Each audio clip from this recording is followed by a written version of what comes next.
Hello दोस्तों, आज से हम एक न्यू एनिमे सीरीज का एक्सप्लेनेशन शुरू कर रहे हैं। इस एनिमे सीरीज का नेम है the strongest physical cultivator in the history. ये एक एक्शन एडवेंचर फैंटेसी एनिमे है जिसका स्टोरी लाइन काफी अच्छी है। तो स्टार्ट करने से पहले वीडियो को लाइक कर दे, चैनल को भी सब्सक्राइब कर दे।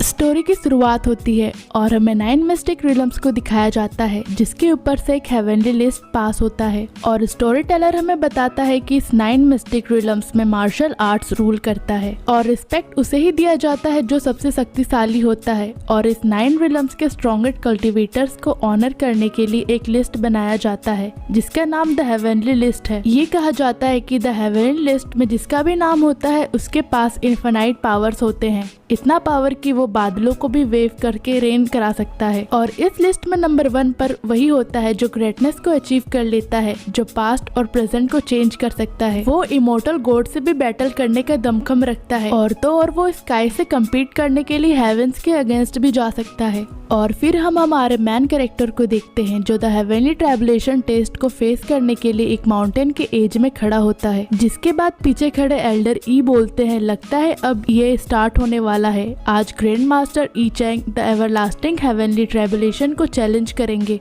फिर हमें ई चैंग को दिखाया जाता है जो बासी लेते हुए द बर्ड डिवाइन स्वॉर्ड को देख रहा था और स्टोरी लाइनर हमें बताता है कि ये ई चैंग है, द हेवनली लिस्ट का टॉप नंबर 1 कल्टीवेटर। फिर ई चैंग बोलता है फाइनली वो दिन आ गया। वहीं पीछे से एल्डर ई बताते हैं ये द हेवनली ट्राइबुलेशन का फर्स्ट लेवल है जिसमें the pearl divine sword of execution को फेस करना पड़ेगा। वहीं एक डेमन डिसाइपल बोलता है ऐसा कहा जाता है कि इस स्वॉर्ड को बस वही कल्टीवेटर फेस कर सकता है जो द हेवनली पथ में रिकॉग्निट कर चुका है। फिर एल्डर ई बोलते हैं क्या ई चैंग सच में इतना स्ट्रॉन्ग बन चुका है? और तभी the pearl divine sword Yi Chang की तरफ बढ़ने लगता है जिसे ई चैंग अपने रूल राइस्कुल टेक्निक से यूज करके अपने बस 2 उंगलियों से ही हजारों टुकड़ों में बिखेर देता है, जिसे देखकर पीछे खड़े सारे डिसाइपल्स और एल्डर ई शॉक रह जाते हैं और बोलते हैं ये हेवेंस का सबसे सुप्रीम स्वॉर्ड था जिसे ई चैंग ने अपने 2 फिंगर से ही तोड़ दिया। और ई चैंग स्काई की तरफ देखते हुए बोलता है क्या तुम्हारे पास इस घटिया स्वॉर्ड से और कोई भी डेडली स्वॉर्ड नहीं है? और तभी वहाँ पर हेवेंस के इमोर्टल गॉड अपीयर हो जाते हैं और गुस्से से ई चैंग से बोलते हैं बॉडी रिफाइनिंग रिलम कल्टीवेटर, तुम मेरे सामने बस एक छोटे से कीड़े हो और तुम्हारी इतनी हिम्मत कैसे हो गई कि तुम हेवेंस को चैलेंज कर रहे हो? तुम बहुत एरोगेंट हो। वही ई चैंग अपने कान को खुजाते हुए इमोर्टल गॉड से बोलता है तुम बहुत ज्यादा बोल रहे हो, लगता है तुम्हें भी रेस्ट की जरूरत है। और इमोर्टल गॉड बोलते तुम्हारी हिम्मत कैसे हुई मुझसे ऐसे बात करने की? तभी ई चैंग उस पर एक बहुत ही पावरफुल अटैक कर देता है और वो इमोर्टल गॉड पूरी तरह से डिस्ट्रॉय हो जाता है। जिसके बाद वहाँ माहौल शांत हो जाता है और ई चैंग हेवेंस की तरफ देखते हुए बोलता है मैंने तुम्हारे सारे लोगों को डिफीट कर दिया है और अब तुम्हारी बारी है। जिसके बाद वहाँ चारों तरफ बिजली गिरने लगती है और एल्डर ई बोलते हैं ये 100,000 हेवनली ट्राइबुलेशन है। और ई चैंग एक क्रीपी स्माइल के साथ बोलता है चलो देखते हैं क्या मैं तुम्हें बीट कर पाऊंगा। और वो अपने सबसे पावरफुल अटैक हेवनली हैंड से स्काई की तरफ अटैक कर देता है और तभी हेवेंस की तरफ से एक जोरदार अटैक ई चैंग की तरफ आता है जो हेवनली हैंड को भी काउंटर कर देता है और उसे ई चैंग भी डोज नहीं कर पाता है और वहाँ एक जोरदार का धमाका हो जाता है। और अब हमें कुछ देर बाद का सीन दिखाया जाता है। ई चैंग के चेहरे पर एक हल्की सी मुस्कान थी, उसका बॉडी उस अटैक के कारण धीरे धीरे डिस्ट्रॉय हो रही थी। ई चैंग बोलता है ये मेरा एंड है, मैं बस एक कदम पीछे रह गया।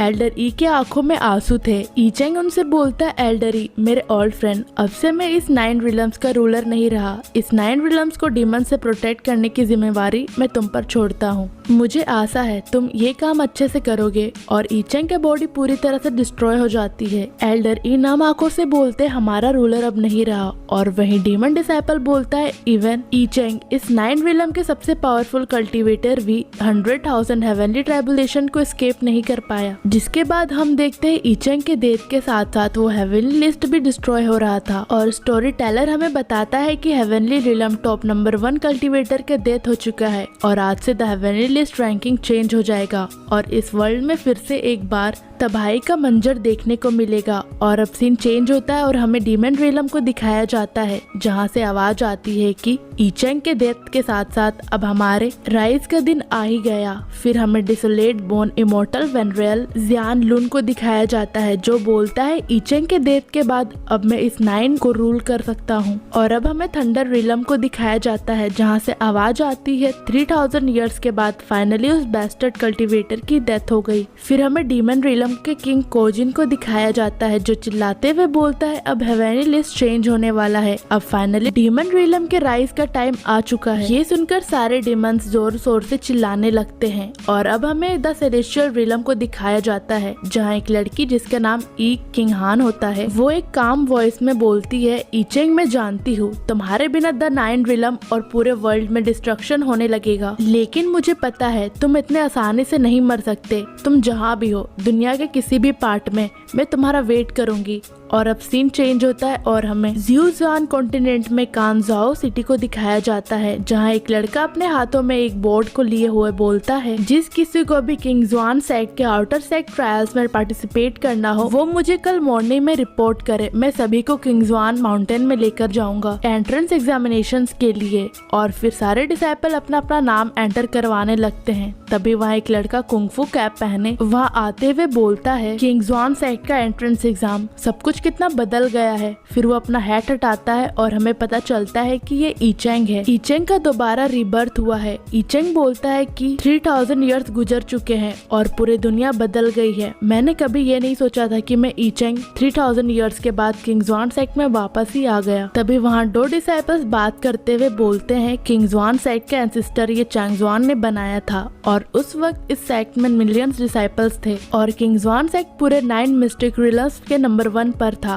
फिर ईचेंग मन ही मन सोचता है, मैं यहाँ 3000 ईयर्स के बाद वापस आया हूँ और मैं अभी भी यही सोच रहा हूँ कि करंट में किंगजुआन सेक्ट का रूलर कौन है। और तभी ईचेंग की नजर एक चाइल्ड बेगर पर जाती है। उसे देखकर ईचेंग बोलता है, the twin Daoist constitution in an यंस, इस बच्चे की जैसे सुपीरियर डाओ बॉडी इस रिलम में कैसे हो सकती है। मैंने ऐसा सोचा नहीं था कि इस लोअर रिलम में भी इतने आउटस्टैंडिंग टैलेंट्स होंगे। फिर वो बच्चा स्काई की तरफ फिंगर दिखाते हुए बोलता है, देखो स्काई में एक बड़ा सा ब्लैक पाइथन है। ये सुनकर वहाँ खड़े कुछ लोग उसका मजाक बनाते हुए बोलते हैं, तुम कितने नॉनसेंस जैसी बात कर रहे हो, स्काई में कोई पाइथन कैसे हो सकता है, क्या तुम बेवकूफ हो। और फिर ईचेंग बोलता है, the twin Daoist constitution body सच में बहुत ज्यादा सेंसिटिव होते हैं, स्काई में जरूर कोई पाइथन होगा। तभी एक आदमी स्काई की तरफ फिंगर दिखाते हुए बोलता है, वहाँ देखो वो क्या है। और हम देखते हैं स्काई में आउटर रिलम से एक बिग ब्लैक पाइथन आ गया था। उसे देखकर सारे लोग इधर उधर भागने लगते हैं और वो पाइथन बोलता है, आज यहाँ पर 100 से भी ज्यादा मार्शल आर्टिस्ट हैं। और वो अपने पूछ से सारे डिसाइपल पर हमला करने लगता है। फिर वो बोलता है, सालों की रिसर्च के बाद फाइनली आज मैं 8000 मार्शल आर्टिस्ट के ब्लड पी लूंगा और एक कंप्लीट ड्रैगन बन जाऊंगा। और तभी वहाँ पर किंगजुआन सेक्ट वर्मिलियन बर्ड होल से हांग जैंकलिंग वहाँ अपने डिसाइपल्स के साथ आते हुए बोलती है, मुझे विश्वास नहीं हो रहा है कि ये ह्यूमन लैंग्वेज बोल सकता है, लगता है ये बिस ट्रांसमाइग्रेशन स्टेट पर लगता है इसे 8000 मार्शल आर्टिस्ट का ब्लड चाहिए। तभी पाइथन बोलता है, और मैं तुम लोगों को ये भी नहीं छोड़ूंगा। तभी हान जैंगलिंग अपने डिसाइपल्स को पाइथन पर अटैक करने का ऑर्डर दे देती है, लेकिन पाइथन उनके अटैक को काउंटर करके सबके ब्लड को एब्जॉर्ब करते हुए बोलता है, इन फेमेल्स का ब्लड तो काफी टेस्टी है। तभी हान बोलती है, हम लोग इस पाइथन को मुकाबला नहीं कर सकते हैं, जल्दी किंगजुआन सेक्ट के सीनियर ब्रदर्स को हेल्प के लिए इन्फॉर्म करो। और तभी एक डिसाइपल स्काई में एक लाइटनिंग हेल्प सिग्नल भेजती है और वो पाइथन बोलता है, जब तक कोई यहाँ पर तुम्हारे हेल्प के लिए आएगा मैं तुम्हारे ब्लड से ड्रैगन बन जाऊंगा, तो तुम लोग अपने डेथ को एक्सेप्ट करो। फिर पाइथन हंसते हुए बोलता है, मैं पहले इस सिटी को डिस्ट्रॉय कर देता हूँ, फिर सारे मार्शल आर्टिस्ट का ब्लड पी जाऊंगा। तभी सिटी में सारे लोग डर के भागने लगते हैं और वो बच्चा ईचेंग को पकड़कर रोने लगता है। पाइथन सारे लोगों पर अपने पूंछ से हमला कर देता है, लेकिन तभी ईचेंग उसके पूंछ को अपने एक ही फिंगर से हीरो की तरह रोक लेता है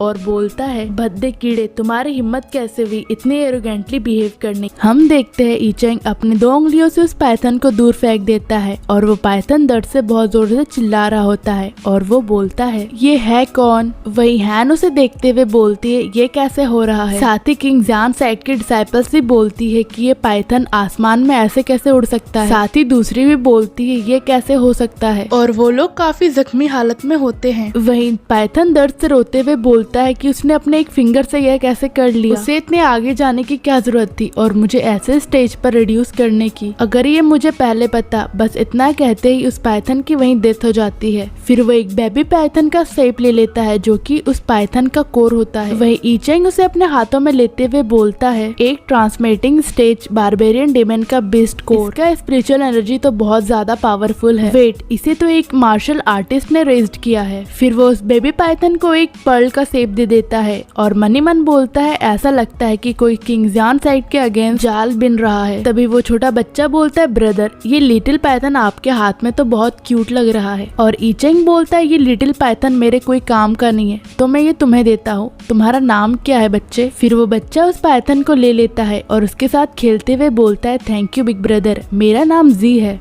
तभी ईचेंग आसमान की तरफ देखता है कि किंग जान साइड के और भी डिसाइपल्स वहां पहुंच जाते हैं। तभी वहां नीचे खड़े लोग बोलते हैं देखो किंग जान साइड के ब्रदर्स आ चुके हैं, अब हम लोग बच गए। जैसे ही सीनियर ब्रदर को पता चला कि हम लोग डेंजर में, वो लोग जल्द से जल्द हमें बचाने के लिए आ गए। और तभी एक लड़की बोलती है ये तो इनर होल के सैन यूनफी है ना। वाओ ब्रदर सैन, ये तो कितने हैंडसम है। वहीं सैन यूनफी किंग जान साइड के इनर होल के एल्डर का ग्रैंडसन है। फिर जूनियर डिसाइपल हान जैंगलिंग भी ब्रदर शैन को ग्रीट करती है। और तभी किंग जान साइड के डिसाइपल आकर ब्रदर शैन से कहते हैं कि हमने उस इन पाइथन का डेथ कंफर्म कर लिया है, लेकिन अभी भी उसका डेथ का कारण अननोन है। लेकिन सबसे स्ट्रेंज बात तो ये है दोनों इन पाइथन बिस्ट का कोर और डेमन पैलेट्स यहाँ पर नहीं है। और शैन एक क्रीपी सा फेस बनाते हुए बोलता है क्या वो यहाँ नहीं है? फिर उसका डिसाइपल बोलता है कि मुझे शक है कि वो पाइथन इस ट्राइबुलेशन को सरवाइव नहीं कर पाया और स्पोर्ट में ही उसकी डेथ हो गई। और तभी शैन बोलता है लगता है किसी ने भीड़ का फायदा उठाकर हमारे आने के पहले ही डेमन पैलेट और बिस्ट कोर को यहाँ से ले गया। फिर वो नीचे खड़े लोगों से बोलता है क्या तुमने इसे सुना? वो कौन है जो इन दो चीजों को मुझसे छुपा रहा है? फिर वो स्माइल करते हुए बोलता है वो मुझे हैंड ओवर कर दो, मैं उसे इस ट्रेजर को छुपाने के क्राइम में माफ कर दूं। वही मनी मन वो एक क्रीपी और गुस्से से भरा फेस बनाते हुए बोलता है उस इन पाइथन का कोर और पैलेट मेरे लिए बहुत ज्यादा वैल्यूएबल है, जो कि बस एक हेवनली स्टेज में एसेंड होने ही वाला था और ये मुझे बहुत ग्रेट बेनिफिट देने वाला है। अदरवाइज मैं सैन यूनफी इन लूजर्स के झुंड के लाइफ का केयर करने के लिए बहुत ज्यादा लेजी हूँ। ये जिए या मरे मुझे कोई फर्क नहीं पड़ता है। और तभी शैन का एक disciple the mirror of revelation को यूज करने लगता है और वो बोलता है हम लोग को अब बस मिरर ऑफ रेवलेशन को यूज करके उस ट्रेजर को ढूंढना पड़ेगा। अगर हम लोगों ने उसे ढूंढ लिया जिसने सीनियर सैन के ट्रेजर को चुराने की कोशिश की है तो उसे इसका अंजाम भुगतना होगा। और उस मिरर से निकलती हुई रोशनी उस छोटे से बच्चे जी के पास जाने लगती है और जी डरते हुए बोलता है बिग ब्रदर ये क्या हो रहा है, ये लाइट कैसा है? और ईचेंग बोलता है ये कोई डरने वाली बात नहीं है, मैं यहीं पर हूँ। वही बाकी सारे डिसाइपल उस मिरर के लाइट को उस बच्चे की तरफ जाते हुए देखकर बोलते हैं देखो वो रहा इन पाइथन का कोर। साथ ही उस मिरर को यूज करने वाला डिसाइपल बोलता है मैंने एक्सेप्ट नहीं किया था कि इस छोटे से बेगर के पास ये होगा, तुम तुरंत ही मेरे ब्रदर के ट्रेजर को हैंड ओवर कर दो। तभी ईचेंग एक छोटे से स्टोन को फेंकते हुए उस मिरर को तोड़ देता है और वो मिरर चूर चूर हो जाता है। और वो डिसाइपल डरते हुए बोलता है तुम्हारी हिम्मत कैसे हुई? ये देखकर शैन बोलता है इंटरेस्टिंग। फिर वो अपने डिसाइपल्स को ऑर्डर देता है कि जाओ इन लोगों को मेरे लिए पकड़ कर लेके आओ। फिर उसके डिसाइपल्स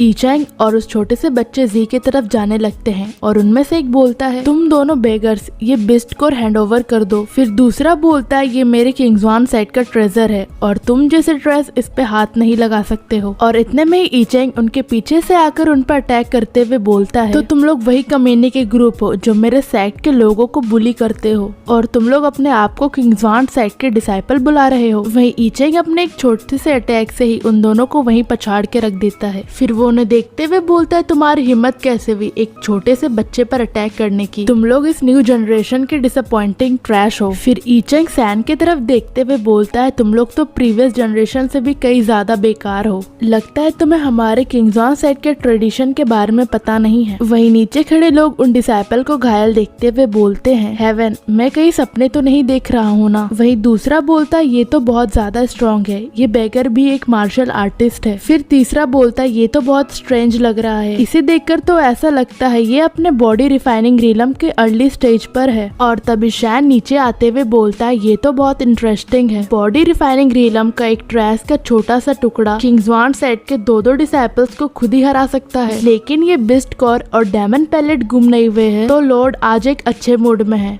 तो मैं तुम्हारे लाइफ को स्पेयर कर सकता हूँ। फिर वो एक स्वॉर्ड को ईचेंग की तरफ फेंकते हुए बोलता है इस स्वॉर्ड को लो और अपने दोनों पैरों को इससे काट दो, मैं तुम्हारे लाइफ को बख्श दूंगा। और ईचेंग उसे मना कर देता है। वहीं दूसरी तरफ उसके डिसाइपल्स ईचेंग को गुस्से से देखते हुए बोलते हैं गंदे भिखारी, ये मत बोलो कि ये किसका टेरिटरी है, तुम्हारी हिम्मत कैसे हुई सीनियर ब्रदर शैन को ऑफेंड करने की, अगर तुमने इनकी बात को ओबे नहीं किया। तभी हैन ईचेंग के सामने आकर खड़ी हो जाती है और बोलती है ब्रदर शैन प्लीज खुद को रोक लीजिए, ये तो बस केंजाओ सिटी के लोग हैं और एक्सीडेंटली इन्होंने बिस्ट कोर और डायमंड पैलेट को बिना जाने ही उसे उठा लिया, ये लोग इनोसेंट है, प्लीज इन्हें जाने दीजिए। वही शैन गुस्से से बोलता है तुम्हें क्या लगता है तुम कौन हो, मैं इन्हें जाने दूं? इस भिखारी ने मेरे किंग्सवान सेट के डिसाइपल्स को हर्ट करने की कोशिश की और इनके बस पैर काट कर तो मैं इन पर रहमी कर रहा हूँ। और तभी शैन अपने आइस लायन के बिस्ट साउल को एक्टिवेट करते हुए बोलता है तुम्हें मुझे टीच करने की हिम्मत कैसे हुई, तुम बस एक लो क्लास डिसाइपल हो। वहीं उसके डिसाइपल शैन को देखते हुए बोलते हैं ये तो बिस्ट साउल का पहला इमेज है। आइस लायन सीनियर ब्रदर शैन ने लंबे समय से ही